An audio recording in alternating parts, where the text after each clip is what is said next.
Seller account requirements, അതെ, required documents. ഒരു ആമസോണിൽ ഒരു സെല്ലർ ആവാൻ അല്ലെങ്കിൽ ഒരു സെല്ലർ അക്കൗണ്ട് എടുക്കാൻ എന്തൊക്കെ ഡോക്യുമെന്റ്സ് ആണ് നമ്മുടെ കയ്യിൽ ഉണ്ടാവേണ്ടത്? ശരിക്കും അതാണ് നമ്മൾ ഇന്നത്തെ ഈ ഒരു സെക്ഷനിൽ നമ്മൾ കവർ ചെയ്യാൻ പോകുന്നത്. ശരിക്കും നമ്മൾക്ക് ആമസോണിൽ ഒരു സെല്ലർ ആവണമെന്നുണ്ടെങ്കിൽ സ്വന്തമായിട്ട് ഒരു മെയിൽ ഐ ഡി ഉണ്ടാവണം, സ്വന്തമായിട്ട് ഒരു ഫോൺ നമ്പർ ഉണ്ടാവണം, അതുപോലെ പാൻ കാർഡ് ഉണ്ടാവണം, അതുപോലെ തന്നെ ബാങ്ക് അക്കൗണ്ട് ഉണ്ടാവണം. ഇനി 2 കാര്യങ്ങൾ കൂടി ഉണ്ടാവണം. അത് നമുക്ക് അവസാനം പറയാം. ആദ്യം നമുക്ക് ഈ പറഞ്ഞ 4 കാര്യങ്ങളിൽ കുറച്ച് ക്ലാരിഫിക്കേഷൻസ് തരാനുണ്ട്. അപ്പോൾ ഇന്നത്തെ ക്ലാസ്സിൽ നമുക്ക് ആ ക്ലാരിഫിക്കേഷൻസുമായിട്ട് മുന്നോട്ട് പോവാം. Mobile number, email I D എല്ലാവർക്കും ഉണ്ടാവുമല്ലേ? ഇന്നത്തെ കാലത്ത് അത് ഇല്ലാത്തവരായിട്ട് വളരെ ചുരുക്കം ആൾക്കാരായിരിക്കും ഉണ്ടാവുക. അതുപോലെ തന്നെ ബാങ്ക് അക്കൗണ്ടും പാൻ കാർഡും ഇല്ലാത്തവരും ചുരുക്കം തന്നെയാണ്.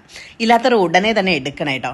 ശരിക്കും നമ്മളൊരു കാര്യം പ്രത്യേകം ശ്രദ്ധിച്ചിരിക്കണം. ഈ email I D, mobile number ആമസോണിൻ്റെ മറ്റു പ്ലാറ്റ്ഫോമുകളിൽ ഉപയോഗിക്കാത്ത ഒന്നായിരിക്കണം. അങ്ങനെ ആവുന്നതായിരിക്കും ബെറ്റർ. എന്താണെന്ന് വെച്ചാൽ ആമസോൺ സെല്ലർ അക്കൗണ്ട് അല്ലാതെ ആമസോണിൽ സാധനങ്ങൾ വാങ്ങാനും ഒക്കെ ആയിട്ട് നമ്മൾ ഈ ഒരു നമ്പരും മെയിൽ ഐ ഡിയും ഒക്കെ ഉപയോഗിച്ചിട്ട് ലോഗിൻ ചെയ്യാറുണ്ടല്ലോ. സാധാരണ മിക്കവരും ആമസോണിൽ നിന്നൊക്കെ പ്രോഡക്റ്റ് മേടിക്കുന്നവരായിരിക്കും. അങ്ങനെയുള്ളവർ ഇങ്ങനെയുള്ള സാധനങ്ങൾ ഉപയോഗിച്ച് പർച്ചേസ് ചെയ്യുന്നുണ്ടാവും. അങ്ങനെ ഉപയോഗിച്ചിട്ടുള്ള മെയിൽ ഐ ഡിയും ഫോൺ നമ്പരും ഒഴിവാക്കുന്നതാണ് നല്ലത്.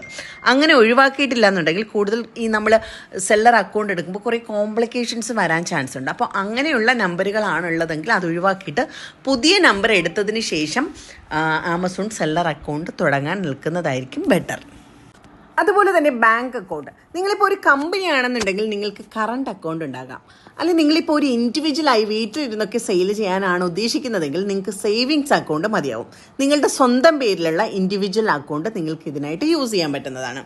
പിന്നെ വേണ്ടത് പ്രൊഡക്റ്റ് ആണ്. പ്രൊഡക്റ്റ് എന്ന് പറയുമ്പോൾ ആമസോണിൽ ഒരു സെല്ലർ അക്കൗണ്ട് എടുത്തു കഴിഞ്ഞാൽ പിന്നെ എന്തും നമുക്ക് ആമസോണിൽ വിൽക്കാം. അതായത് ഒരു മൊട്ടുസൂചി മുതൽ എന്തും, ഒരു പിന്ന് മുതൽ എന്തും.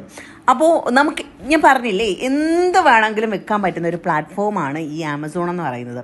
പക്ഷെ ശ്രദ്ധിക്കേണ്ട ഒരു കാര്യം എന്ന് വെച്ചാൽ ബുക്സോ ചെടികളോ അല്ലാതെ മറ്റെന്ത് വിൽക്കണമെന്നുണ്ടെങ്കിലും നമുക്ക് GST വേണം.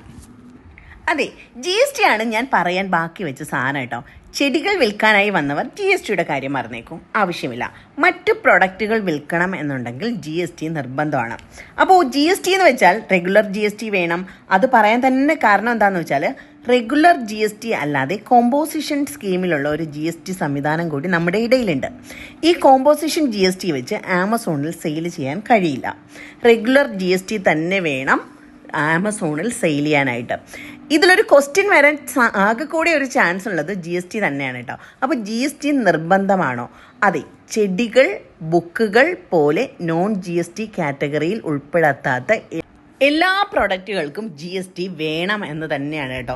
ശരിക്കും ഇനി GST വേണമെന്നുണ്ടെങ്കിൽ അത് എടുക്കുന്നത് എങ്ങനെയാണെന്നുള്ള കാര്യങ്ങളിൽ നിങ്ങൾക്ക് സംശയങ്ങൾ ഉണ്ടാവാം. എന്തെല്ലാം വേണം GST എടുക്കാൻ എന്നൊക്കെയുള്ള കാര്യങ്ങളിൽ നിങ്ങൾക്ക് സംശയങ്ങൾ വരാം. ശരിക്കും GST എടുക്കാനായിട്ട് rental agreement, PAN card, electricity bill, സംരംഭത്തിൻ്റെ ലൈസൻസ് ഇതൊക്കെ ഉണ്ടെങ്കിൽ നിങ്ങൾക്ക് GST എടുക്കാം. വീട്ടിലിരുന്നാണ് നിങ്ങൾ ബിസിനസ് ചെയ്യുന്നതെങ്കിൽ ആ രീതിയിൽ തന്നെ നിങ്ങൾക്ക് GST എടുക്കാനായിട്ട് പറ്റും. പക്ഷെ ചെടികളാണ് നമ്മൾ വിൽക്കാൻ ഉദ്ദേശിക്കുന്നതെങ്കിൽ അതിനെക്കുറിച്ച് വറി ചെയ്യേണ്ട കാര്യമില്ല. ചെടികൾ, ബുക്സ് പോലുള്ള പ്രൊഡക്റ്റിന് നോൺ GST കാറ്റഗറിയിൽ നമുക്ക് കൊടുക്കാൻ പറ്റുന്നതാണ്. പക്ഷേ പോട്ട്സ് ഒക്കെ വിൽക്കണമെന്നുണ്ടെങ്കിൽ GST വേണ്ടി വരും കേട്ടോ.